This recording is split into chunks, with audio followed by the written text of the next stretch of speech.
Speaking code. What went through your mind when you heard first that you will coach the Ultimate Fighter in Brazil? Your favorite country, by the way. Yeah, you know, it was a bit of surprise. I found out from Dana live on the air on Fox Sports 1. That was it. I really didn't have a reaction. Okay was my answer. You happy about that, or? I'm not unhappy about it. You know, I want to fight with Wanderlei, and he's put a number of restrictions on the fight. You know, well, I'll only fight you if, and it's been a big checklist where I've had to go through all of his ifs. He even asked for a 30-minute fight, which doesn't exist anywhere in the world. And for a guy that gets tired in 30 seconds, I thought it was a bit of a strange request, but I agreed. And then he put the stipulation of Brazil, and I think he thought that would keep me away. But again, it's one more thing on the checklist. Now, you're not the most popular guy in Brazil, obviously, and Dana White stated there will be security staff to look after you, so I don't think that will be too much of a problem. But will it be a problem to get guys to want to be on your team and to teach them stuff? Because most of the Brazilian fighters might have some, you know, animosity towards you. Well, I'll say this. I have a job to do. You know, when I said that I would go coach them, I meant it. I will go there to coach, and it won't be to pick fights with Wanderlei or to build up a fight between he and I. I will be there for one reason, and that's the coach. And how the athletes respond, you know, it's a two-person sport here. They need to do their part, but it's their experience, and that'll be up to them. What do you make of what he said about, I think he told one of the outlets down there that he wanted American fighters down there, for you to coach American fighters, him to coach Brazilian fighters, all against each other? Like a true USA versus Brazil thing. Yeah, I don't know that I'm against it. I hadn't heard that comment. I like it. You know, look, let's make sure we're clear here. Wanderlei Silva lives in Las Vegas, Nevada. I live in Westland, Oregon. Neither of us are from Brazil. And the first chance he had to leave his countrymen, he did. He owns a business in America. He pays taxes to America. He enrolled his kids into an American school system, and he has contributed a grand total of $0 to Brazil, to any Brazilian charity. And there is no Brazilian charity that will come forward and defend him and say otherwise. He left that country. He was robbed the last time he went to that country at gunpoint. That is also on the record. So they're bringing in two outside guys. You think he needs security down there too, the way you do? I don't know what he needs, and I'm not focused on him in that regard. I think he should enjoy the remaining moments that he has in this sport.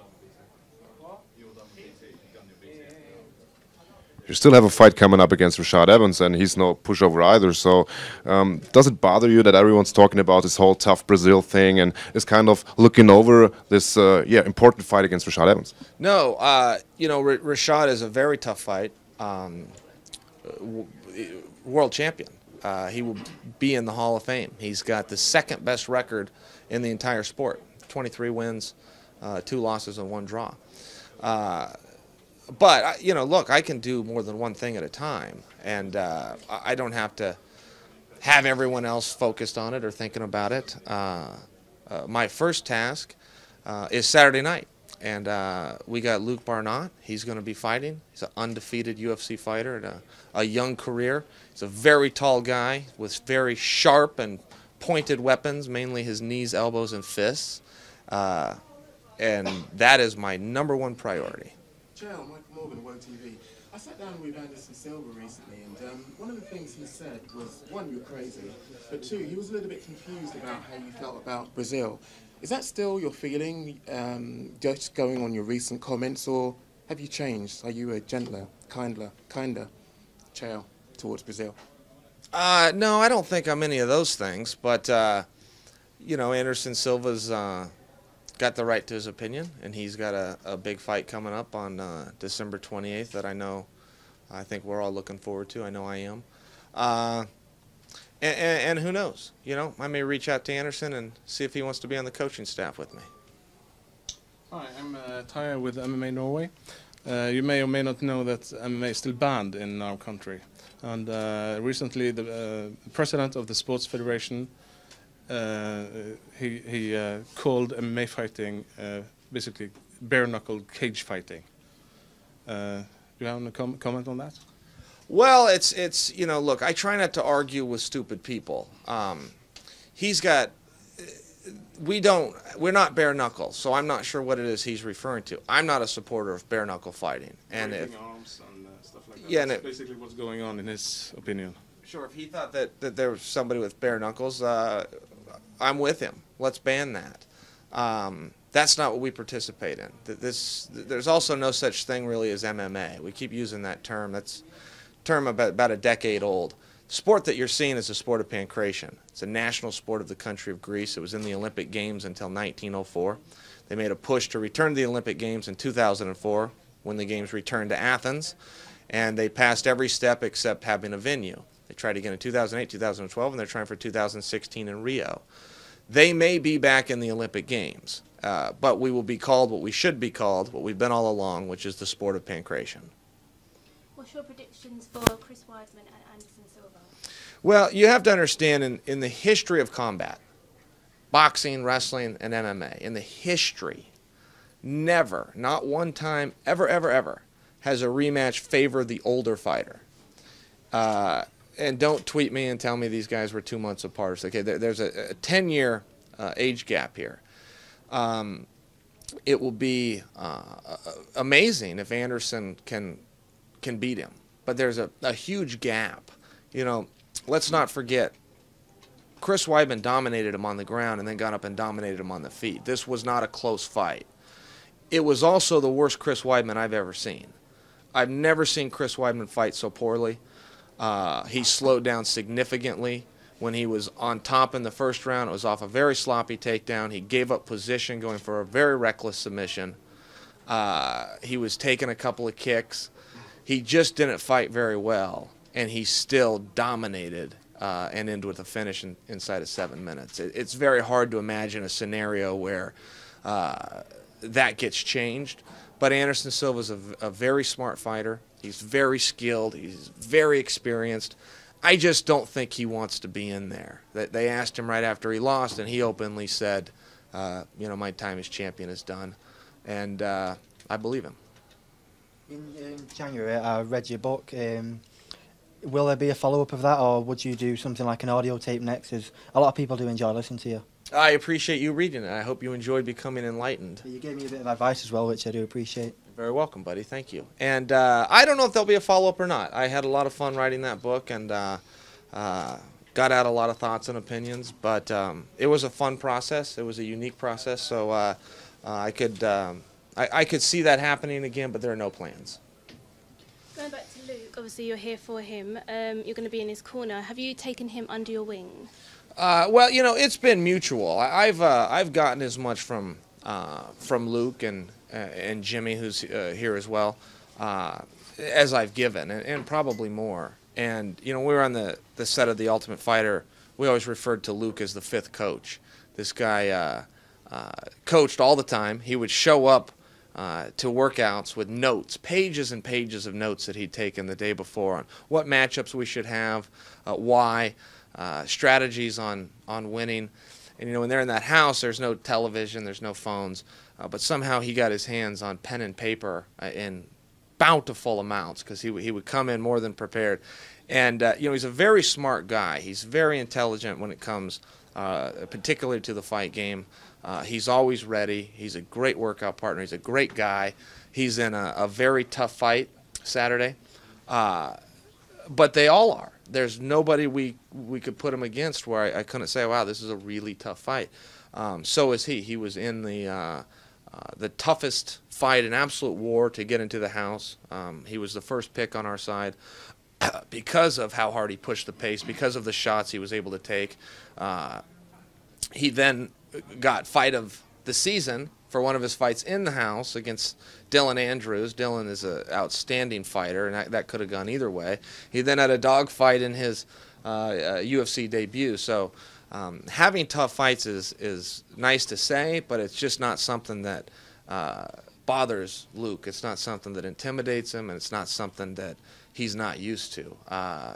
If I was to guess, I think he prefers it. You had a lot of criticism of talking your way into title fights. Do you think that's unfair? Well, I don't know that I've ever been criticized for it. I've always taken it as a compliment. You know, if you can go out and pick a fight, do it.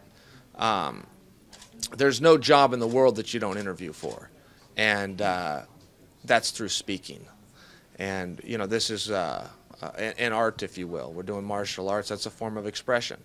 And as human beings, there's a lot of ways to communicate, but the most effective is through talking. It's what separates us from the animals. And if anybody doesn't understand that concept, and they're still out trying to send messages with smoke signals or tap it out in Morse code, that's on them. But I don't apologize for using my mouth. Do you think there will be a third fight with Anderson Silva? I would sure like a third fight with Anderson. I look at him differently now. I don't have a tremendous chip on my shoulder.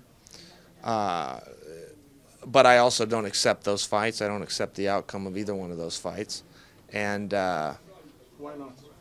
And well, in the first fight, that would have been stopped 10 different times had the roles been reversed. I hit him 303 times. He hit me 11 times. That means that 10 different times in the fight, I hit him 30 unanswered times. That referee would have pulled him off me so fast if that happened one time.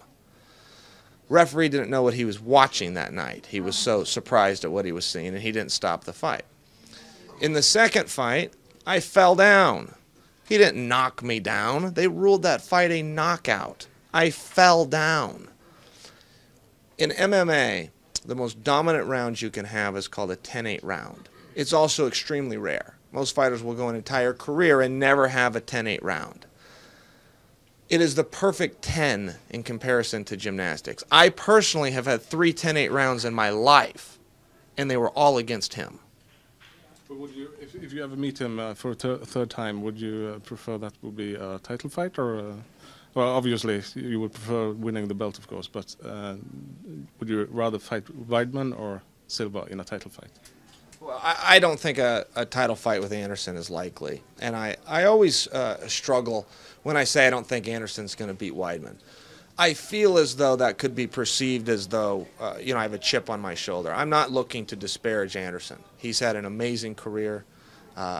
He will be remembered forever as the great that he was. He made a lot of money, and he beat a lot of really tough guys. I'm not attempting to disparage him, but to act as though a 38-year-old guy who's pretty openly said, I don't want to do this anymore, is going to beat an undefeated world champion 10 years younger is not something, people love to say that, but they're not going to the window and putting their money down and making a bet on that. It's just not a likely scenario. Two more questions. One question for you. I don't know if you've heard, Chael, but Tito Ortiz on the UFC's website is being taken off the Hall of Fame list, and this is only as recent as 2 days ago. What are your thoughts on that? I am so confused by the actions of some of these guys. I am so confused by the guys that have sat down and ate at the table that Dana White set, that have then come out and done everything they could do to take a pound of flesh, not only from Dana but the organization. I don't understand it. I don't agree with it. It's mind-boggling. They'll come out and say everything they can to hurt the organization that helped them, that helped everybody in this room and everybody watching. And the reality is Dana White could sign Tito Ortiz tomorrow. Dana White could make one phone call to Tito, and Tito would sign on the line. And I don't understand why he would say anything to Dana other than thank you. Chael, you mentioned the the possibility that you might ask Anderson to actually coach for you. It seems like that was maybe a Chaelism, for lack of a better term, but I feel like maybe you were being serious. How serious would that be, that you would ask him to come down and help you coach? Well, Anderson Silva was one of my first thoughts to ask. And again, that wouldn't be for me or for Anderson, but that would be for the young men who are kicking and clawing and trying to get into the UFC. I think that his knowledge of the sport is tremendous, but also his ability to communicate in a Portuguese atmosphere, excuse me, would be very helpful. So I think he's got a relationship with Wanderlei, so it's probably not likely, but that doesn't mean I won't reach out. Would you Okay, guys, we're going to wrap it up there. Would you take a second match against John Jones? Yeah, absolutely. You know, I would have a lot of work to do. When I fought John Jones, it wasn't very competitive, and it really surprised me. And I knew he was good, but I didn't think he could control me in that fashion. So I would need to make some big changes, but I have. You know, the day I got out of the ring, I made big changes. I packed up and I moved, and I'm in a different atmosphere now. And I'm working on things every day with that rematch in mind. Thanks, guys. Let's go. Thank you. Thanks.